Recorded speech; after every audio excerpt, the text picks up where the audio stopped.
What did Luke Fickell say at his press conference talking about the Washington State loss and why we should be, or why I'm pretty excited about it? Plus, some narratives that we're buying or selling. Would Jim Leonard have had this defense playing at a higher level? Is the running game the offensive line's fault, or should we have been? Did we get misled a little bit by the expectations? We're going to talk about all that on today's Locked On Badgers. Let's go. You are Locked On Badgers, your daily podcast on the Wisconsin Badgers. Part of the Locked On Podcast Network, your team every day. What's going on, Badger fans? Welcome to Locked On Badgers, your team every single day. Really appreciate everybody tuning in, just doing a bit of a quick live show, but a lot of stuff that I wanted to get to. I want to bring Ryan Eilers into the show. Did I do it wrong again, Ryan? Did I get your name right that time? You got it right. Like I told you, you can call me anything but late for dinner. I love it. Ryan is not only a hell of a guy, but right over at Badger Notes. He's on the Discord, one of the better Badger fans I've gotten to know building this community. So I'm super stoked to get him on the show. And definitely somebody to go follow over at Badger Notes, get his dog of the week. He's a really insightful follow. So go do that. His Twitter is down there.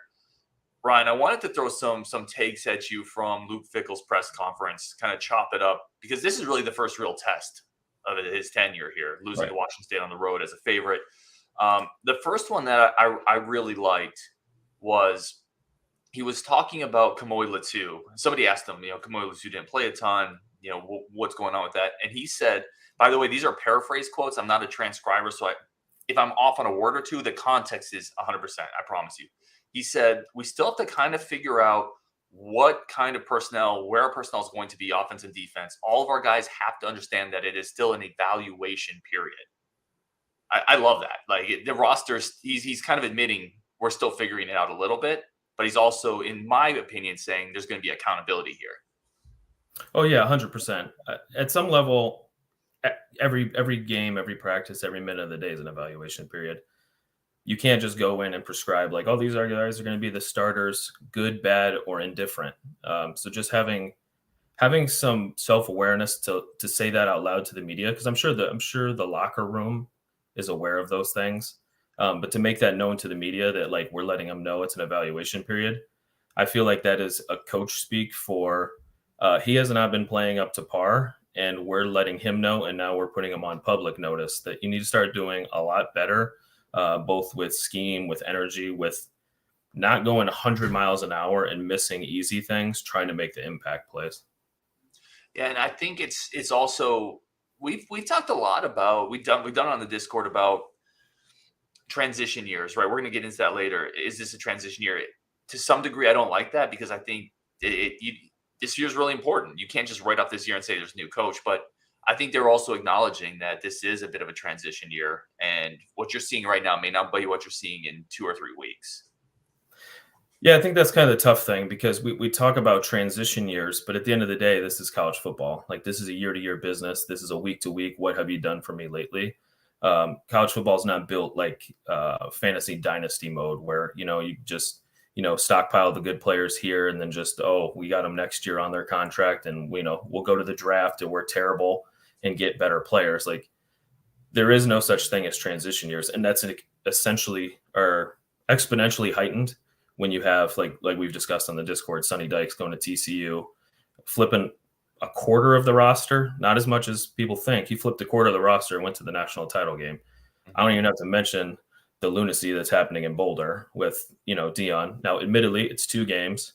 It's Nebraska, which terrible. I mean, all you got to say is Jeff Sims. I mean, Conor McGregor throws a better football than Jeff Sims. But at the end of the day, there is no such thing as like, keepers leagues or any of that. So the idea of a transition year just doesn't really sit well, especially because those student athletes, I mean, we always say student first, but if you look at it, they're still student athletes. They have a shelf life. They have 4, maybe 5 years, 6 if they have a COVID year. But as we transition through Uncle COVID, we're not going to have those extra years. So it's like there's not a lot of transition time. No, I think that's a really good point. And especially even more so now with NIL and the transfer portal, right? Like it's you don't get $8 million to come in and say this is going to take a year. That's just not how it works. So I agree with you there. I don't expect this And by the way, Luke Fickell has also come out and said, and to his credit, he said, this is not a transition year. We have the talent we need to win right now. So he's owned that, which I think he needs to. So I agree with you on that take there. I do need to put this comment up. You know I love you, Ryan. You're my guy. This is from Robert Sorts, and he says, I have to call you out on the Cam Ward. You and I went back and forth a little bit about Cam Ward. I'm a little higher on him than you are. Did he play better than you thought he would, or are we still kind of at odds on Cam Ward? Well, first of all, Robert, I appreciate you calling me out. But if you're going to call me out, let's spell correctly. You know better. I've softened my stance on it. I did say on the show the other night that I was standing 10 toes on my Cam Ward takes. But it's one of those things, like in life, everything's kind of a compromise. I was at one end. You seem to be at another end. I'm starting to come towards the middle. Did he play a good game? Yes. Did he do the things necessary to win that high-level quarterbacks do? Yes. Did he take advantage of a second game, Mike Tressel transitioning from a Jim Leonard 3-4 zone coverage to a 3-3-5 cover one man coverage? Did he take advantage of those gaffes like on the plays? Yeah, I mean, a couple of those touchdowns wide open, like that Lincoln Victor, I believe, ran across the formation. Alex Smith decided he was going to run to the other side of the field. It's like these guys play Madden. They watched the Super Bowl. My man, that is exactly what got Philly so mad at Jonathan Gannon, is that same play. That's the Chiefs play. They did it for 2 touchdowns in the Super Bowl. Like, you got to stay on your side. So it's like, being that they had broken coverages for another touchdown. I have softened my stance. He definitely is a lot better than I thought. But at the end of the day, like, I guess I have to give him credit. Okay. It's hard for me to do because I've seen all of the breakdowns defensively. Yeah, for sure. sure. I watched the game and watched it back. But yes, he's a lot better than I thought he was. I thought last year was kind of a fluke because he didn't have very good stats. But the good quarterbacks will take advantage of you when you make mistakes, and he did do that. So he was a good quarterback. Yeah, and you know, there were plays that were there that he didn't make that a better quarterback would have cashed it on as well. Like he missed a couple wide open throws. I think the biggest thing with him, man, is he didn't make the back-breaking mistake, right? He didn't force the ball into double coverage. He protected the ball for the most part. All right, let's keep going here with some of by the way, that I wasn't planning on bringing that up, but Robert Sorensen teed it up for me. I want to throw this one out to you. This is something from Fickell as well. He said, don't panic. We have standards. We stick with them. Everything is still there in front of you. Where are you at in terms of buying this? Because coaches will always say this. Paul Chris said this last year. Like, everything's still in front of you. Is this coach speak, or is this true for the Badgers? I don't know. I really like that. I like it for 2 different reasons that he said it. One, it's coach speak. So he's trying to keep the fans engaged. But that also kind of shows a lot of self-awareness that a lot of coaches don't have. That means they have a pulse, whether it's internal, external. They have a pulse on what people are saying. So all this, we only focus on the people inside the program. We don't listen. That comment is, we heard you guys loud and clear. What we're doing is not good enough, because you wouldn't come tell us like, everything's still in front of us. Why are you telling us that? Like, you're telling us for a reason. You're trying to settle us down because you heard the outside noise. So I like it. It shows a lot of self-awareness. And I buy it because they do have everything in front of them. I mean, Washington State was an out-of-conference game. So at the end of the day, it's not going to hurt you in the Big Ten West Junior College Division. Yeah, I'm buying this as well. I never, at the end of the day, whether I was right or wrong on Washington State is kind of irrelevant. I thought they'd lose it. But even if they won it, it doesn't really impact the bigger picture. This is not a playoff team. So, nobody really thought that. I thought they would lose 2 games, one of them to Ohio State. So to me, everything that I hoped was still there is still there as well. It's winning the Big Ten West, and it's being competitive, and it's hopefully being competitive against Ohio State, who I still think they're going to lose to. But can we make that a real game? That would be amazing to me. I got one more here from you, from Fickell. We're going to take a break, and then we're going to get into some bigger picture narratives that I'm going to ping Ryan on. This one was with Braelon Allen, but he also was talking about Bryson Green a little bit with this one. And he said at some points in the game, and this wasn't specifically, again, I'm taking a little bit of a liberty here. He wasn't specifically about Bryson Green, but he did say in the press conference at some points in the game, they give you one-on-one matchups. Speaking about the defense, eventually we need to win some of those. I do think we've struggled winning some of the one-on-one matchups, be it Bryson Green deep, being Braelon Allen breaking a big tackle. I feel like maybe they expected more of that. Maybe they expected these playmakers to win a few more of those up to this point. Yeah, I don't disagree. I think, well, you could say it's a lot about Braelon. Like, there's a lot of times he's getting tackled by the first guy, which I thought was physically and utterly impossible. If you look at that, like, I've watched it too many times now because I'm an absolute lunatic, but, watching back that Matthew Loves Ball stuff on YouTube, he like summarizes it down to like 20 minutes. And, I've watched it way too many times. That route he ran, it's like we want to kill Morty or Tanner Mordecai for overthrowing that. But it's like, if you watch it as lunatic many times as I do, you could see like he mistimed his jump. Yeah. Like, I think that's a very underrated part of this is as he's streaking down the field, I'm not going to get into like physics of which foot you should jump off of, but it looked like he was already kind of coming down when it glanced off his fingers. And it's like, if you time that jump, that might be right on the money. And that's why you go out and get a 6'2" physical receiver to win that play against that defensive back in that moment. Yeah, I agree. I think we said during the playback. All right, I'm coming back. We're going to talk about, would Jim Leonard have had this defense playing at a higher level, i.e. is Tressel the problem? We're going to talk a little bit about a take that Tanner Mordecai can't take this team anywhere. We're doing a little buy or sell on hot take narratives, and I think Ryan and I are going to disagree on one of them specifically. But first, coming up is our friends of the show, our first friends of the show over at Gametime. Gametime is the #1 growing ticket marketplace in the country. It's what I'm going to use to buy my Ohio State tickets. Listen, I already had somebody tell me they're not going to come to the Ohio State game. JB, if you're listening, I haven't even looked in the comment section. Come to the Ohio State game no matter what. I'm going to be there. Justin's going to be there. Rajiv's going to be there. We're going to use Gametime to get those tickets. Gametime has last-minute flash sales. Plus, you get pictures of the seats, so you know exactly what the tickets are going to look like before you get there. And it's not just sports. I talked about it. Comedy, theater, music. It's all there. Concerts, which I still haven't been to. JB says he's going to take me to one. It's all there on Gametime. Wherever you want to get entertainment, Gametime is there to facilitate it and make the logistics as easy as possible. Again, the fastest growing ticket marketplace in the country for a reason.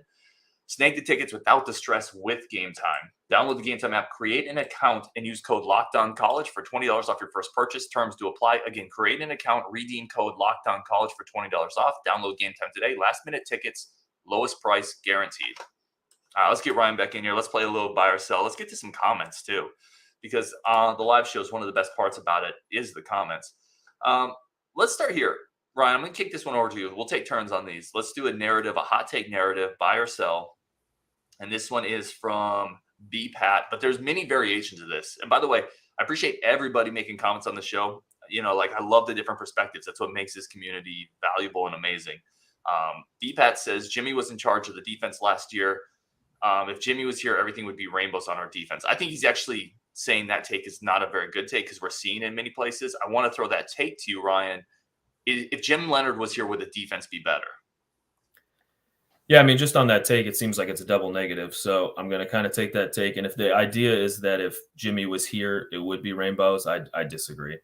I'm selling that. I think sometimes as fans, we talk kind of, out of pocket, a little bit angry, like, oh, things aren't working. Jimmy would have had it. I'm as guilty as of it too.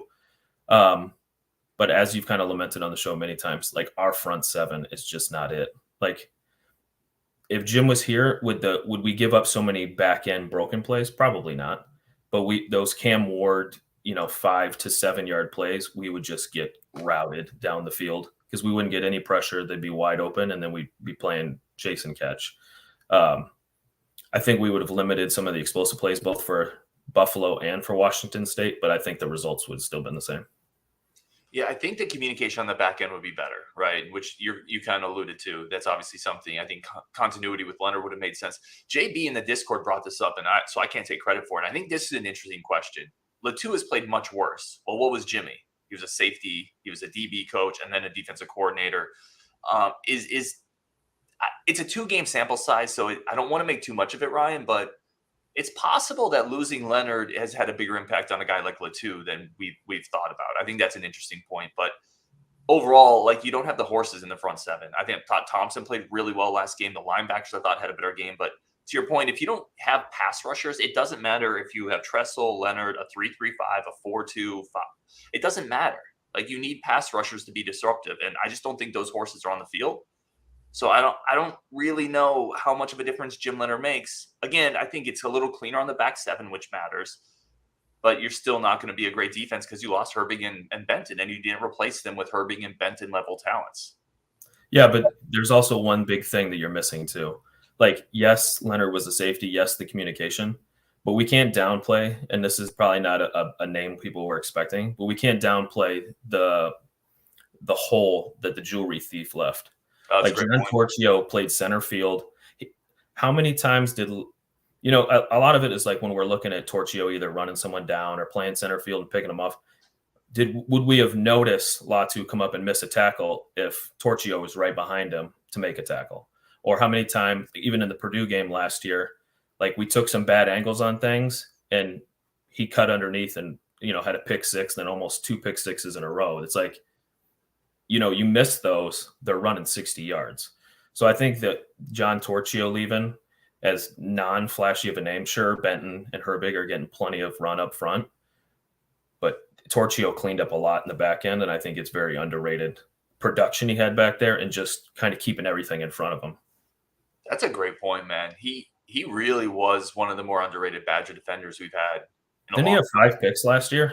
I thought it was. So we're talking about 0 turnovers through 2 games. Yes. Torch had 5 picks last year. The number in my head was 7, but I think 5 is right. I mean, 5 or 7 is more than 0. And he had an incredible year.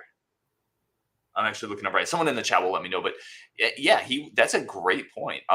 He's underrated in the vein of like he was better than Leo Musso, but Leo Musso was a guy that was just a really solid safety. Those type of players are hard to replace, man. P says Jimmy gets glorified way too much. See, that's and P, you're probably right because it's easy when your defense doesn't look good to pine. It's like the ex-girlfriend thing, right? When you lose this girlfriend you're in love with and she's great, you bring someone in and the first week she doesn't do the dishes and you're like, well, Amy would have done the dishes. Like Amy always. And you kind of forget about a few of the warts, right? But I don't want to say remember Amy's a serial killer. And then right? You're like, oh, okay, now I understand. Not that Jimmy's a serial killer, but not that he's that. He was great, but I do think he gets put on a pedestal where people forget about some of the mistakes, right? The game against Minnesota last year, like people forget about some of that because Jimmy was so good in other areas.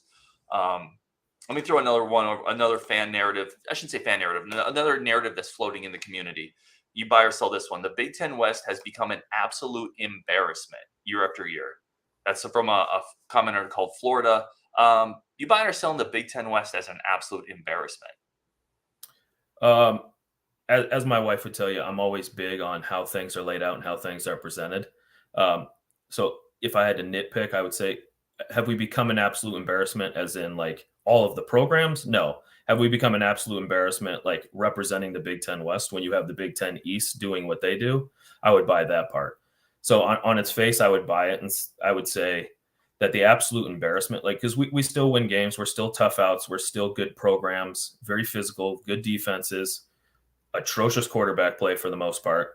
But at the end of the day, it's not like we're Ball State and Bowling Green out here. Like, we got to give the Big Ten West a little credit. Like, we do win some of those games, but a lot of those teams that we're losing year after year to some of these non-con games, like, it happens to everybody. Like, I think North Carolina, understandably, it's the ACC, where late Drake May touchdown away from losing at home to App State. So it's like non-con games are always tricky. We lost a tough one on the road.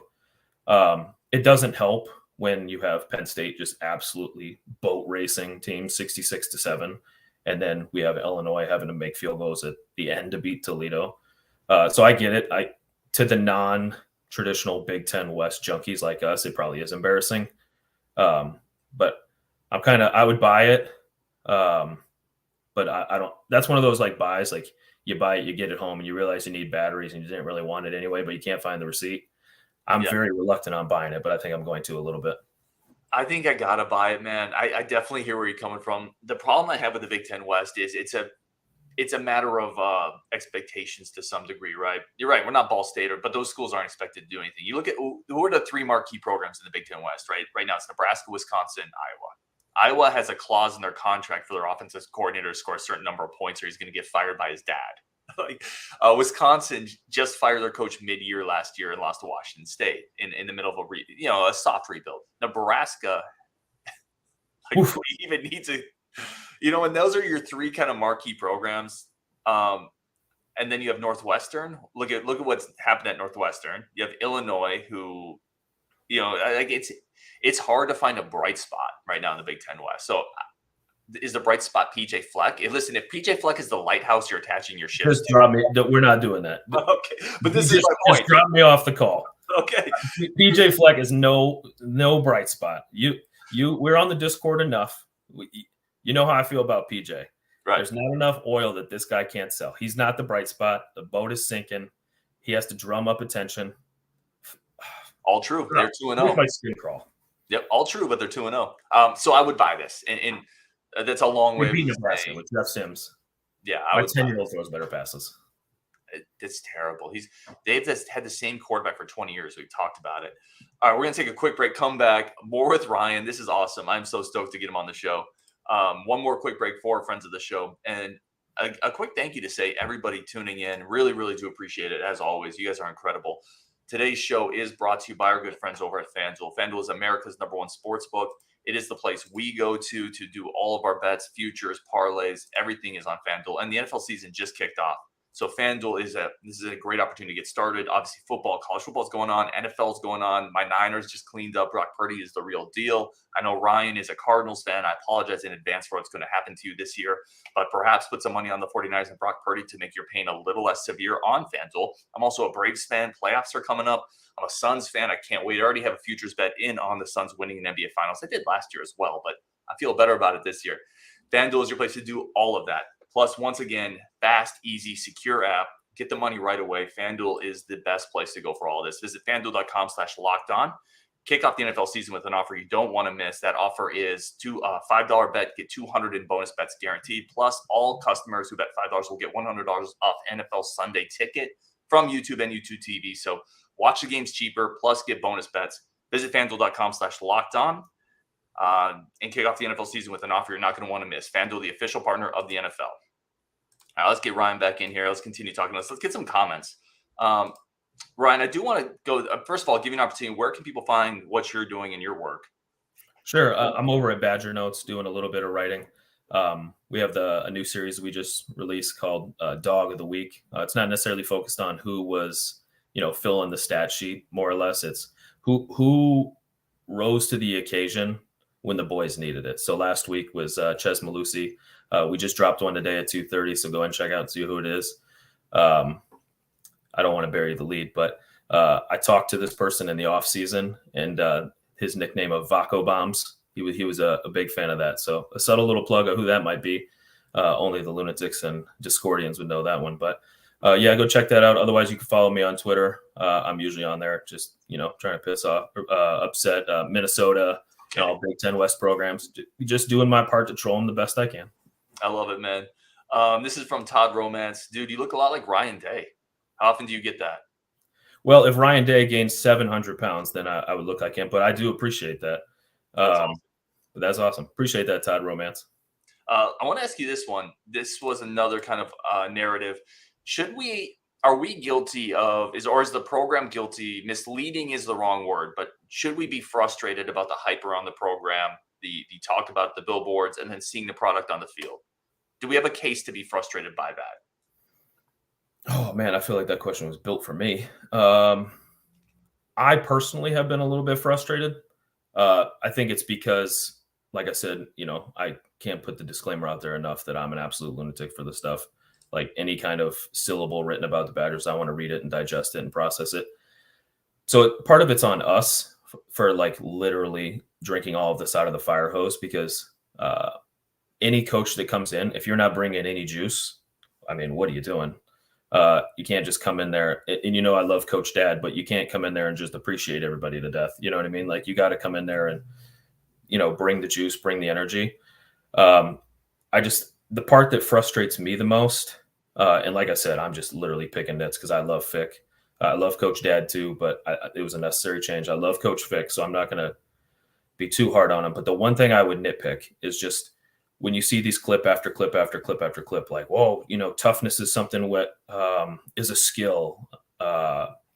playing hard is something that you can always do. You don't have to be talented to do. We only have one objective around here. It's to play for championships. And then you're going out there and you're getting routed by some Fresno State and some JUCO guys out in Pullman. Like, that's the part. It's kind of like, all right, guys, like last year we were 6-6 and we thought that was the bottom. A lot of that play looked like, pre-Paul getting let go. It's just out there getting routed to death. And it's like, that's the part. It's kind of like, it doesn't really add up. So that I'm probably just a one of one that gets upset by that kind of stuff. But like I said, it was probably me just drinking out of the fire hose. No, I think it's a fair perspective. The one thing I would say, and I put this comment from Robert up because I think it kind of ties into it. He says, I'm going to continue to stay positive. We saw with the old staff, they were not willing to embrace what recruiting was going to turn into. This new staff commitment will help them in that area. I brought that comment up because I think no matter what happens on the field, this staff needed a massive upgrade in marketing, recruiting, communications. It had to change, right? The recruiting department, all of it. So he came in, this staff came in, and they wholesale changed areas that, like, it felt, when you ever look at house hunters, or if you bought a house and you go to a house that hasn't been updated since the 70s. And again, this is no shade to the old staff, but it felt like we needed a reno. And no matter what happens on the field, we needed that, and we're better off for it, right? So that, I kind of look at them in separate ways. Like, some of the off-field stuff is internal administrative stuff that had to get upgraded, and now the on-field stuff has to kind of catch up as well. So it doesn't bother me as much. And again, we've talked about this. I didn't feel like the Washington State loss was that surprising. How we played, we did not play as well as I thought we would, but the loss itself doesn't surprise me that much. So I kind of feel like we're still on track in a weird way. I don't know if that answers the question or not, but I don't feel like the hype was overdone, I guess is what I'm trying to say. Yeah, I agree. I think part of it is just, I think some of us just have unrealistic expectations. And that was kind of, the conversation I was trying to drive today in the Discord was, what are realistic expectations? Because at the end of the day, you have to come in there and do that thing. Like, you're going to have to build energy behind your program. It totally makes sense. I think at the end of the day, the on-field product matters more than that stuff. And as much juice as you bring in, I think kind of the rub, I think, to me and to others is, for as much as we love Coach Dad and JL, they didn't have a lot of, Jimmy made it 10 years, 12 years in the league. So it's like, obviously he has moxie to make it. Like, they're not just going to have some square in the locker room all the time. So it's like, he had to have some juice, but it's just, they didn't necessarily ooze it like this staff does, where it's like, you have Phil Longo out there who's like very direct to the point. You have Luke Fickell who tells you exactly how it is and sounds real tough, and not like a phony tough, but like, wow, this guy's not playing around. And I think when you see all the marketing that accompanies it, and then you put that juxtaposition against Coach Chris, who didn't even have a recruiting department, it's going to look like they're doing so much above and beyond. But it's like, you kind of browse around Twitter and it's like, oh, every other program is doing this. This isn't anything they're literally just doing what everything else is doing. It's just when you're in the desert and you don't have water, and then Fickell comes in, with a water tower and is trying to feed you out of a fire hose, you don't know how to process it, I guess.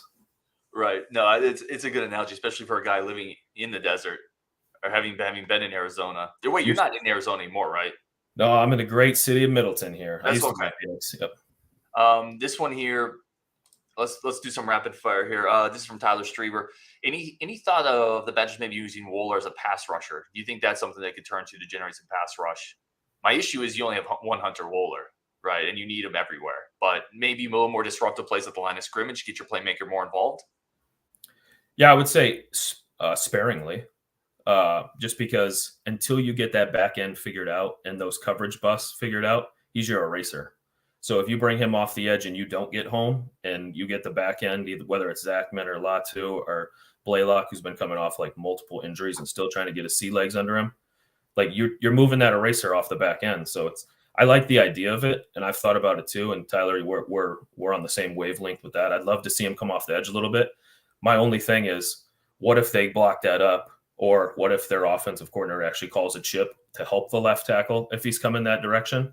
And you get it blocked up and you have single coverage and no eraser, that would be hard to swallow, because then, it's a lot easier for us to criticize and say, well, why'd you have him rush? He didn't even get home.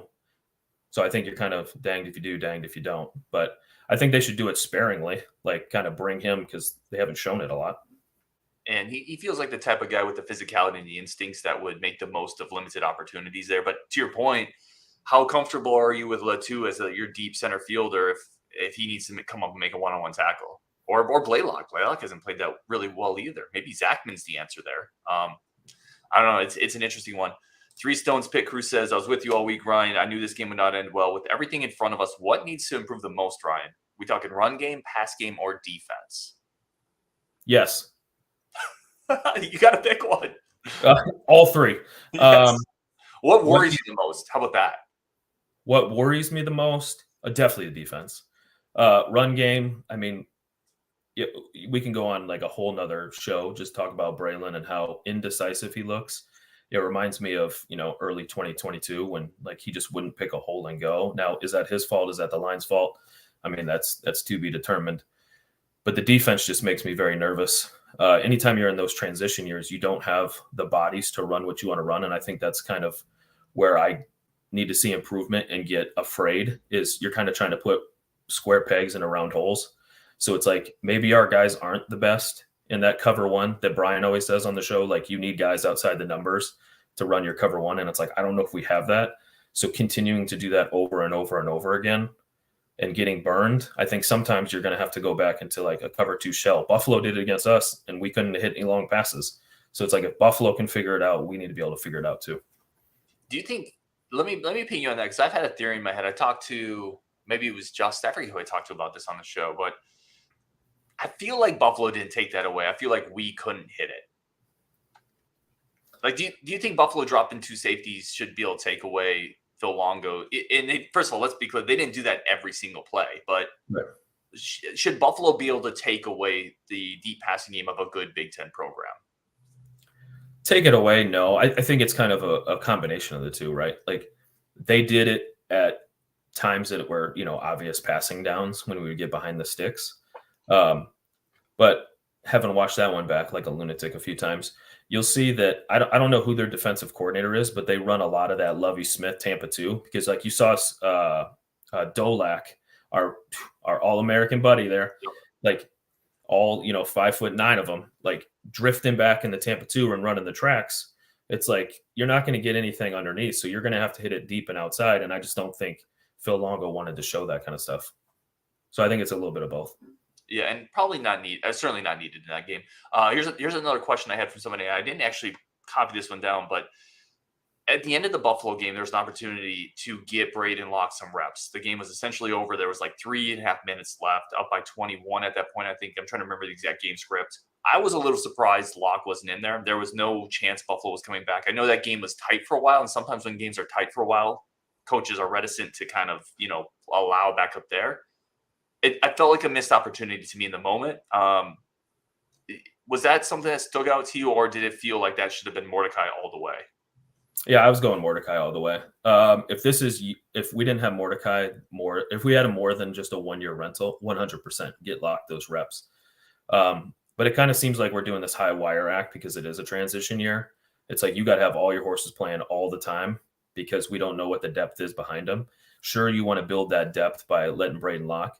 I think my trauma from 2022 would come up where we see, Miles Burkett come in the game for 7 minutes and do 19 handoffs. And it's like at the end of the day, Mordecai can hand it off and not get hurt. So I think it all depends on, we saw a very conservative game plan going into that fourth quarter. I mean, what was Locke going to come? He wasn't going to come in there and then just start calling the deep shots with Locke. You were going to see a lot of the same, throw it to the outside, check down, run. I mean, are those valuable reps? Sure. But you didn't miss much of an opportunity, in my opinion.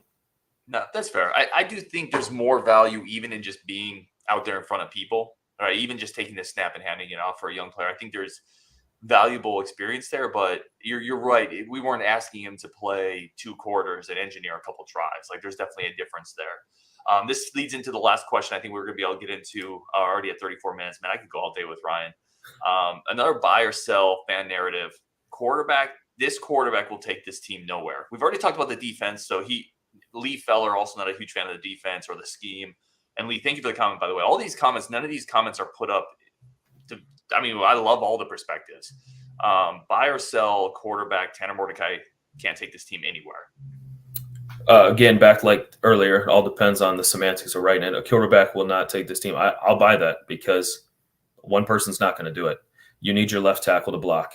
You need your wide receivers running those post rats, Skylar Bell, Bryson Green, to time their jumps, catch the ball. Like, yes, Mordecai's not Trevor Lawrence. He's not Deshaun Watson college version. He's not these guys. He's not a guy that's going to do – he's a 6-year guy. Like, if he was that dude, he'd be in the NFL. Mm-hmm. So he's not going to carry you, but he is more than adequate enough to get the job done. But he needs the playmakers around him to step up. When you have Braelon Allen getting 13 touches for 32 yards, I mean, what's Mordecai going to do with that? When you're dropping back to pass and you finally get a play dialed up to go deep, and then Jack Nelson's out here playing patty cake, and you get a helmet to your spine twice, I mean, what are you going to do? Yeah, he feels like, and I've used this term a lot, ecosystem. He's a guy that needs an ecosystem around him. He's a system quarterback. He's a game manager. There's nothing wrong with that. So often we talk about those are like bad terms. I love game managers. Back to that bum on your 49ers, Brock Purdy. He's like one of the best game managers ever. That's not a negative term. Usually that's a connotation for like, oh, this dude sucks. He can't do it. But Tanner, he could be a great game manager. Distribute the ball, get to the right place, check, find the holes in the defense. He can excel at that.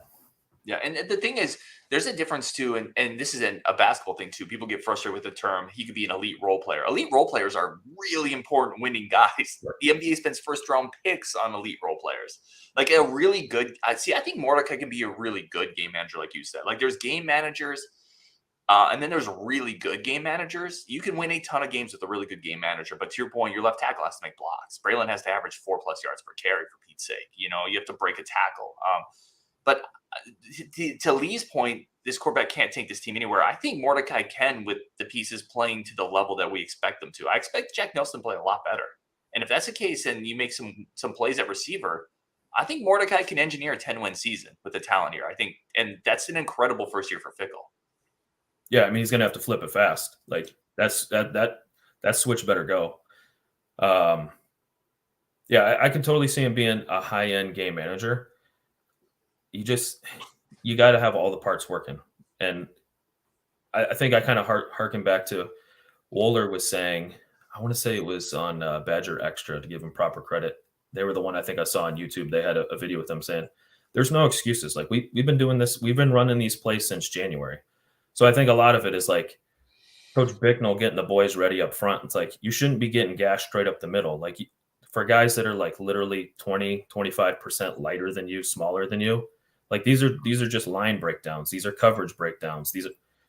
You got to tighten up the details. And that's the biggest thing. It's like, is the scheme the best for the talent we have? Maybe not. Is the quarterback, got 4 years left to develop and build all those things? No, it's go time, and it's go time now. Yeah, and Bo Dragan mentioned this is a three-year project. It can't be. Like Bo's not the most optimistic guy on the show typically anyway, but it can't be a 3-year project because you don't bring Luke Fickell in if it's going to be a 3-year project. You hire Jim Leonard if you plan on a 3-year project. I think that's the difference. And they didn't plan on it. They want a quick turnaround. So anyway, Ron, we're at 40 minutes. Again, with a great guest, we could go longer and longer. And I definitely put you in that category. Robert Sorton says, love the Two Ryan show. Great show, guys. Thank you, Robert, for tuning in as always. Catch Ryan's work over on Badger Notes in the Discord. He's in there as well. I'll definitely get him on the show again if he's willing to slum it with me. On Wisconsin, we'll talk tomorrow. Great content coming up this week. I got some guests you're not going to want to miss. There's some bangers coming up. So on Wisconsin, we'll talk tomorrow. Thank you, everybody, for tuning in.